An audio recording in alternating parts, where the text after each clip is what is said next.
Hey everybody, welcome back to the Shack News live show from E3. We're on day 3, headed toward the afternoon. I'm still your host, David L. Craddock, long reads editor at Shack News, and I'm joined by a friend of mine, Gabe Durham from Bossfight Books. Gabe, thanks for coming on today. Yeah, it's good to be here, man. Yeah, thanks for coming on. So first, before we start off, we have a very special book coming up to talk about. But before we do that, tell me a little bit about what is Bossfight Books? How did it get started?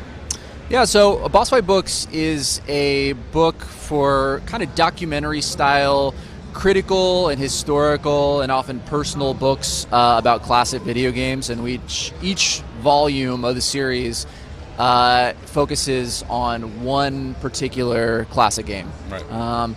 And it got started mostly when I was just kind of doing some pleasure reading about games myself, and I noticed that while there was so much interesting writing online about games that was going in so many different directions, a lot of the books that were being published at the time, this is like 2013, were kind of samey in the sense that you get these long industry histories that would take, like the history of Nintendo in one book.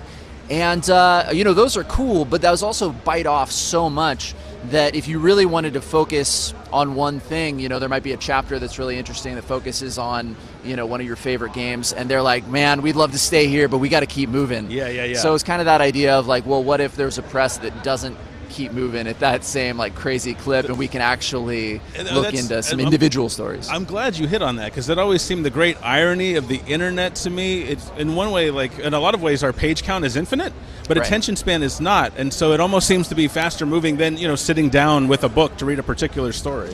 Yeah, and yet some on some internet pages, people did feel the freedom to go deep in a way that nobody else was giving them the platform to. Right. And so just kind of creating that. A lot of those early days was me kind of doing my R&D and being like, okay, what's already out here? What are people talking about? And I would say, it's kind of to the credit of the industry now, not just what we're doing, but there's so many other venues who are kind of filling in some of those spaces, and I think there's a lot more respect for looking closely at games and seeing what makes them tick. Absolutely. So you also wrote a book in the Bossfight Books line, The Bible Adventures, and how did you choose that game? What is your connection to that game? Sure. Well, that's the only one in the series that I've written myself, and most of these books that we write, they're about games that have a really strong fan base that's going to be excited about. And this one, that's definitely not true. In fact, it's kind of one of those games that a lot of people love to hate, and with some good reason. There's a lot that's wrong with Bible Adventures, but I was so interested because this is one of those games that I played when I was a kid.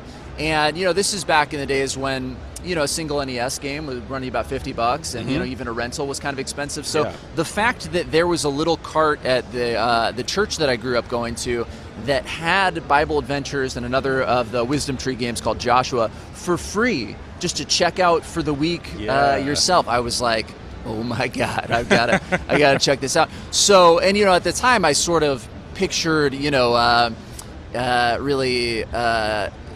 nicely dressed young men, coding from inside of a church or something. And it turns out, once I started just looking into that story, that's not what happened at all. In fact, this was a very market-based decision to make Christian games marketed to Christians, and at the time really kind of serve a population of consumers that was not getting Christian video game products. That just hadn't been really that had hardly been touched on. So that was really fun to me, because having grown up in this age of Christian products, you have the Christian version of the popular thing, including all genres of music, and my go-to example is Testaments, which were just regular mints, but they had little crosses on them. So you had the Christian version of mints. So these video games were part of that larger culture, but now they're also just this weird, fascinating artifact of also the days when Nintendo had so much power, and they, all Nintendo games went through them they did all the manufacturing. They had the say of what went in the game and how many copies got printed. So the fact that there were a few of these maverick game companies that were doing something different and publishing themselves, and there was kind of a hazy gray area even legally. Right. That stuff is so fun to me. So just all the research that was going into that book was it was a blast. That's cool. I still have to read it. I have quite a Bossfight books collection going on my Kindle, and I need to read gotcha. yours. And I know that I'm really excited. It's been a goal of mine as a writer. I've been writing professionally, meaning for a paycheck most of the time. Sometimes for 14 years now. Sure. And getting a book published through Bossfight Books is on my checklist. And you and I have one coming out now. Yeah. It's Shovel Knight. So yeah, Shovel Knight is one of our books coming out the soonest. We got a book about Katamari coming out, and then Shovel Knight is on deck for what's next. And that was one actually that you were pretty deep into the process of writing it when you came to me with the project, and that was a little bit unusual. Usually we have to work from a pitch of a writer saying, here's what I think the book is going to be about, I'm really excited about the following things, and then I'm going to write it. But yeah, you were pretty deep into the project. Could you maybe talk for a minute just about what that was like for you and how the Shovel Knight project came together? We've switched. I'm in the hot seat now. Yeah. No, so yeah, that's I had worked with David D'Angelo, who is one of the 5 Yacht Club games co-founders and also one of the lead programmers on the game. I had kind of my own little e-zine going. It was called Episodic Content. The idea of the magazine was I'll interview people about indie games, AAA games, industry positions, and I'll serialize these stories so that each part is told in a different issue. And at first, the Yacht Club games, I think if I think back on it now, they were probably, if not wrapping up the first Shovel Knight, then working on the first expansion pack for it. Right. So a lot of the team there wasn't available to talk to me, but David D'Angelo was.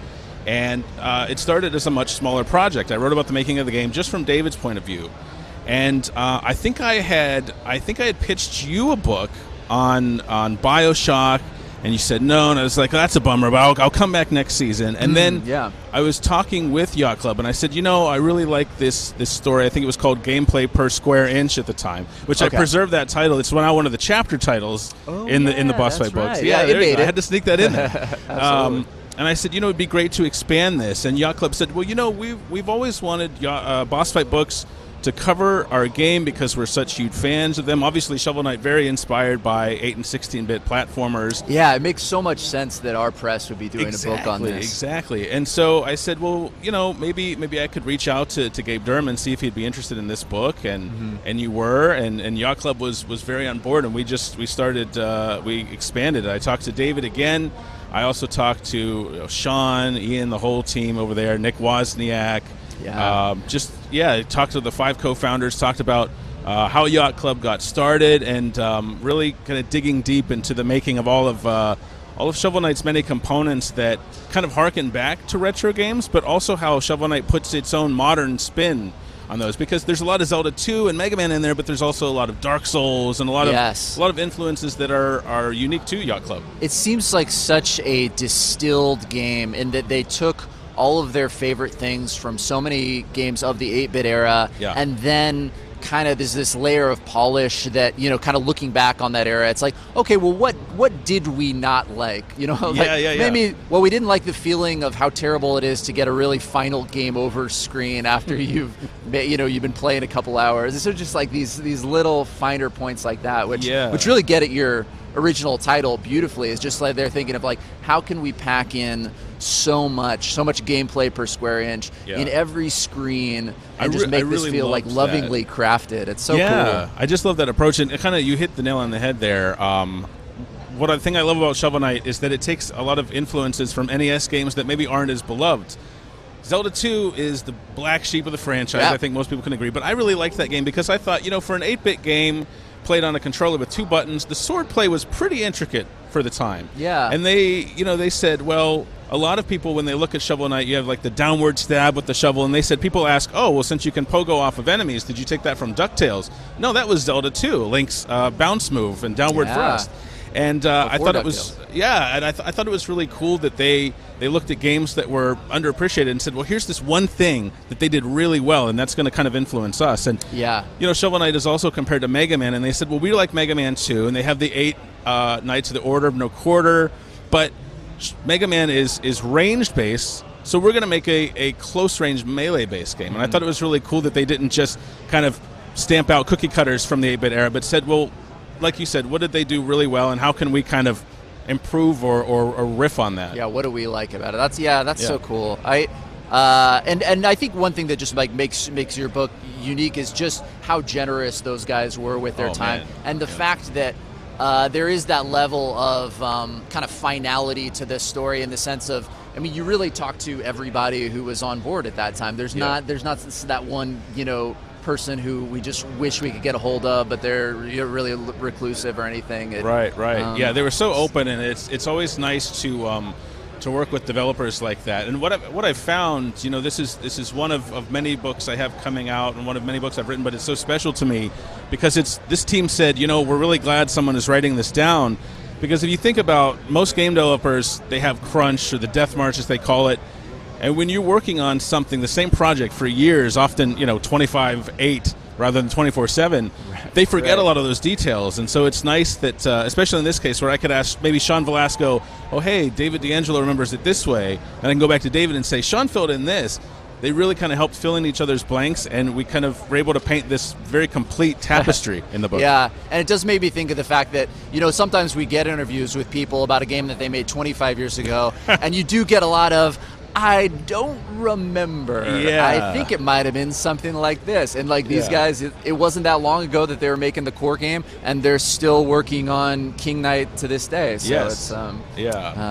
So cool. I know you have some other books here. Yeah, and I'd love to talk to you about those. This one, I got to read an early preview of this. I know all the Bossfight authors kind of get first look at new books. And this is Chris Kohler's Final Fantasy V books, which is the latest, right? Yes, yeah. So this is still the latest. And this one, I love this one. It's great. It turned out so good. So Chris Kohler, who's one of the staff writers for Kotaku now, who an editor for them, this was one of his pivotal games growing up because he was such a Final Fantasy fan that he sought out a Japanese version of this game when it didn't come out in America in English. That import scene. He got his import. He hand modded his Super Nintendo the way you do, and he was able to connect with people in kind of the budding early days of the internet who helped him come up with a FAQ that was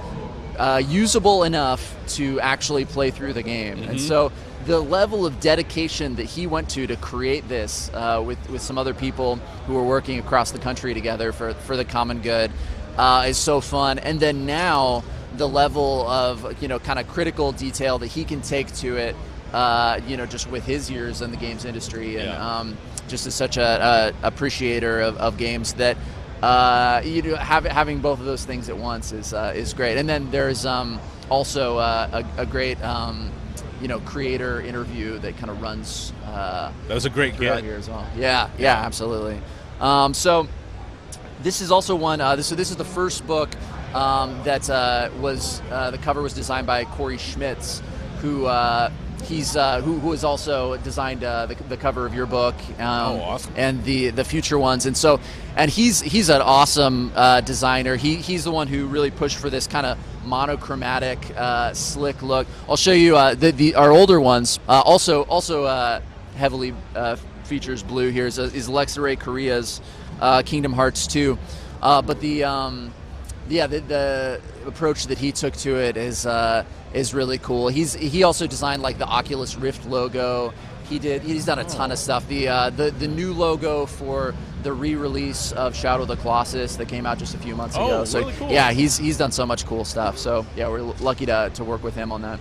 So that's I'm interested in kind of the cover design in general and also the titles. What I like about the Bossfight books covers, regardless of your cover artist, is that they seem to take one noun, one object or little artifact that fans of the game would recognize that, oh, this book is clearly about Final Fantasy. How did you land on that sort of design for the covers? Yeah, so that originally was an idea of Ken Bauman, who is the writer of our very first book about Earthbound. And he kind of just had, when I was telling him, or he was one of the first people that I even talked to about my idea for the press, so he was very excited about it. And he kind of had this already just almost immediately this idea for a minimalist cover design that uses real-world photography, real-world objects, in some way hints at something in the game, something kind of suggestive, something that probably the fans are going to get immediately, and that kind of makes you be like, oh, what is that? And so we kind of like look for that factor every time that we're figuring out a cover. Yeah, I also like that you don't always go for the most obvious objects from games. Like, you could easily throw like a mushroom on the Mario cover, but you go for something specific enough that a lot of people would recognize it, but that someone who didn't might be interested, but also super fans will be like, oh, I know what that is. I think I know what that is. Yeah, you don't want them to like turn off immediately, be like, okay, well, that's just representative of what it is. Yeah. I know we had a big back and forth about like, should we just put a shovel on your book's cover? I mean, he's the Shovel Knight, and ultimately we went with that cool old helmet from I don't know what era exactly, but it was. I thought the cover we picked out was really cool because Shovel Knight is one character, Shield Knight is a love interest, but also his friend, his companion, and then you have another character, and I want to keep that under wraps just so people can take a look at the cover and dig into the book, but the cover design really allowed me to speak to all three of the characters. It was representative in that way. Yeah, that's true. Yeah. Like so when the press started, how would you define your role? You didn't set out to write the very first book. Did you kind of want to take have more of an editorial hand on it? Well, the truth is that I had the idea for the press, but I didn't have an idea for what kind of book I might want to write myself until a while in. And I also just kind of, I thought, well, I'd like to write one eventually, but I'll wait until the big idea hits me. And then kind of luckily it did, maybe somewhere right in the middle of when we were working on that first set of 5 or so books. But yeah, so I've been the founding editor for this whole time. And so I work individually with authors on the books. And then pretty quickly into the process, So Michael P. Williams, who is the author of our Chrono Trigger book, he and I really hit it off and had a great time working together on his book. Mm-hmm. And he just was really being generous with his time, kind of offering to give a read to some of the future books, about Galaga, Jagged Alliance 2, and Super Mario 2. And I was kind of, just leaning on him for his expertise often enough that it was like, it made sense for him to get a title and kind of bring him in and officially make him an editor. So he's worked on, since pretty early on, he's been working on every book with me as well, all remotely from Philadelphia as I've been in Los Angeles. Okay, so what's the back and forth between you and Mike? Does he help you go through the proverbial slush pile, or are you the one to give the final sign-off on books? Yeah, the ultimate decision is mine, but I take his recommendations really seriously, and so he and I both personally read all of the submissions whenever we do kind of an open pitch reading submission policy. So for anyone who is watching this who's interested in writing a book, usually about once a year we will just kind of open it up and say, okay, well, who has an idea for a book, and kind of let them describe that to us. And we've got some specifications on our website of what we're looking for. But then also sometimes we go to people who we would like to work with, and we'll kind of reach out to them too, especially if we have, every now and then I'll kind of have an idea and I think, oh, that would be so cool if, for instance, if Derek Yu wrote a book about how he made Spelunky, and then kind of like pitching that to them. Or sometimes people will come to you. That's right. That's right. So I'd like to hear a little bit more about your pitches. I know that, as you said, once a year, so you have an open pitch where you say, hey, talk to me about the books you'd like to write, the games you'd like to cover, but sometimes you also say, we're looking for pitches on this book specifically. How do you choose that game? So that actually, when we prescribe a game, it's actually something that doesn't come from us, but it comes from one of our Kickstarter campaigns. Mm-hmm. So this has just kind of been a fun tradition that we've done 4 times now. We will show up on Kickstarter with 5 or 6 books and say, okay, here's the next set, or here's the next season of books that we want to come out with. And then whenever anybody contributes to the campaign, we say, okay, you also have the opportunity to nominate a game that you would love to read a book about. So then we have this set of nominations. We'll whittle that down to 3 or 4 finalists and then have everybody vote again. So every time that that's happened, it's been because of that. It's because people actually voted on it. So Chrono Trigger, Shadow of the Colossus, and then upcoming books on Final Fantasy VI and then Red Dead Redemption, all of those were voted on by people beforehand about a book that they would like to read. And I mean, just like naming that list, it's like, I'm so glad that we weren't trolled. And every time people really nominated games that would be awesome books.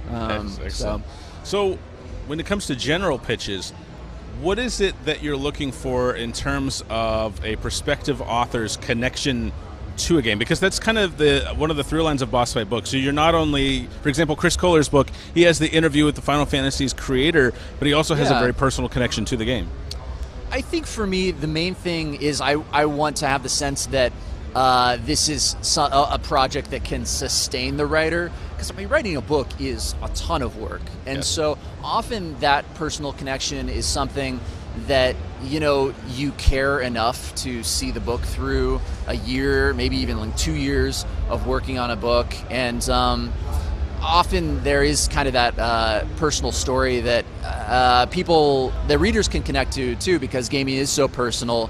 A game doesn't even really exist until you, the player, come to it and play it. It's a good way to look at it, yeah. And so it's so natural for people to talk about their own experiences playing a game. But that said, I don't necessarily need all of the books to have that. And, and yours is an example of one, you don't really write yourself into it too much. Right. And yet, obviously, you're interested enough in Shovel Knight and games in general that there's you don't have any problem sustaining the project through the writing process. Yeah, it's really interesting.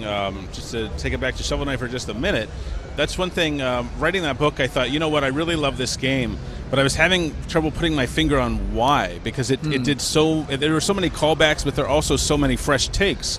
And I thought, what I want to do, and you and Mike really helped me dial in on this.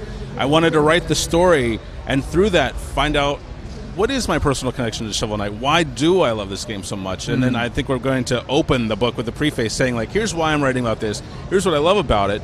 And then kind of show that love through the attention to detail I give in talking about its development. And then you and Mike, I have to give my hats off to you. Great editing there, because that's really, I think, what a lot of writers look for. Like, hey, why am I know I'm driving in this direction, but why exactly am I driving in this direction? Yeah, I mean, we that's what we try to do every time is just kind of keep honing, see what the author is trying to do, and then just help them do that more, kind of do that to its fullest. Right. So I know that a lot of the books zero in on classic games, but I know Shovel Knight is a little bit newer. Yeah, our definition of classic is getting a little hazier in terms of timeline, but it's an instant classic. It is an instant classic, and I wondered a little bit about the malleability of that. Are you more interested in interesting pitches in general, or there's some things? I mean, now that I think about it, like, Red Dead Redemption, well, Xbox 360, that generation, that's several years in the past now, and a lot of those are classics. You can see them. Yeah, which is kind of crazy to think about. There's somebody out there, if you're 18 years old, you would look back on Red Dead Redemption and be like, oh man, I played that when I was a kid. And for us, we're just like, I don't know, that was maybe 3 or 4 years ago. I'm not sure. Right. But yeah, it's true. You just kind of watch these generations keep spinning out over time. And honestly, that's sort of more the ultimate thrust of the project is we would like to be capturing all these points in video game history and kind of honor the entire timeline and show how varied it is and how complicated and how many different types of games there are. So that is one of the things that I'm thinking about a lot when we get pitches is, okay, well, what have we done and what haven't we done? What's something that hits on a side of gaming that we've never done before? Even as there's certain sweet spots that I'm like, ooh, we got to do that because I love that game so much. Right. So I know Shovel Knight, I think I'm second in line, but I wanted to talk to you a little bit about Katamari Damacy, if you're willing to talk about that one, because I know that's next. That's ahead of mine. Yeah. So that's the one that I'm really excited about as well. That the author Laura Hall she's been working on for some time now, and that's another one that's really shaped by talking to the creator and just getting to kind of hear him tell his story of how he made the game how his art and sculpture work leading up to it kind of influenced him as a creator. He's definitely kind of one of more of these outsider guys who didn't come to gaming because he loves games so much as he loves making things. You know, he's an artist, and you know, he showed up. He just happened to show up at Namco at a time when they were kind of looking for new perspectives. And for a while, he kind of struggled with, you know, how do I fit in here? He's working on some games where he's like, I don't really connect to this game. Instead of just kind of like, you know, quitting and kind of going and just making his art on his own, he's like, no, how can I make my own aesthetic work? How can I bring my own kind of stamp to this? And, you know, for anybody who's played Katamari, it's such an original game, and it's so the look of it is so playful. Its sense of humor is so great, and its characters, even as the core of the game, is just such simple play. You're just rolling a ball, scooping things up as you go, getting bigger and bigger, and that's it. I mean, it's so awesome. It's a great reminder. Like, it doesn't always take that much more than that. It doesn't, you know. Playing video games can literally just be play sometimes, and that's great too. Yeah. It's nice. I think sometimes we forget that, especially at a show like this where so many corporate meetings and you're kind of, you know, go business to kind of slow down and soak up the fun every now and then. Yeah, absolutely. Yeah. So I really like that Bossfight Books uses Kickstarter to really spread the word about upcoming books. How did you decide on that platform and your season approach to books? Sure. Well, that was, I mean, it was originally born out of what felt like necessity to me, because I was coming at this with nothing but a plan, you know. So we signed some authors, and we did some mock-up covers, and we put together some descriptions of what we thought the books would be about. And, you know, some of those authors did get started before we went live, but largely it was almost, you know, Kickstarter was the test to see what the world thought of this idea. You know, if there were enough people who, like me, thought that this would be something cool, and luckily there were. So once we did that, that just kind of became a natural part of the process. And you know, to be honest, I think one of the things Kickstarter does well is it offers a platform to creators who don't already have a huge built-in platform on social media or on other outlets, where you can kind of just humbly make your case to people. And if you do your work on kind of saying that, you know, honestly and with enthusiasm, and kind of show that you've done your homework on what you intend to do, then, you know, sometimes people will show up, and it's like a really beautiful thing. So from there, we just kind of looped it into how we do things. As you know, we sign more authors, and once those books are coming along, and you know, we've come out with the books that we already promised, then we say, okay, you know, what do you guys think of this next set of books? And that having those pre-orders, those are really, I mean, generous pre-orders from people through Kickstarter, is how we can fund the printing of the books, and how we know that we can do this, and at the very least, it's not going to be a disaster. You know, we're not going to come out with a loss. For sure. So, you know, it definitely just kind of makes the whole thing feel possible and not nearly as risky for me. Excellent. Yeah. Well, I know we're winding down. Yeah. And so I have to ask for my final question. Do you think we'll see another Gabe Durham authored Bossfight book? Oh, well, I might have, which mixed feelings.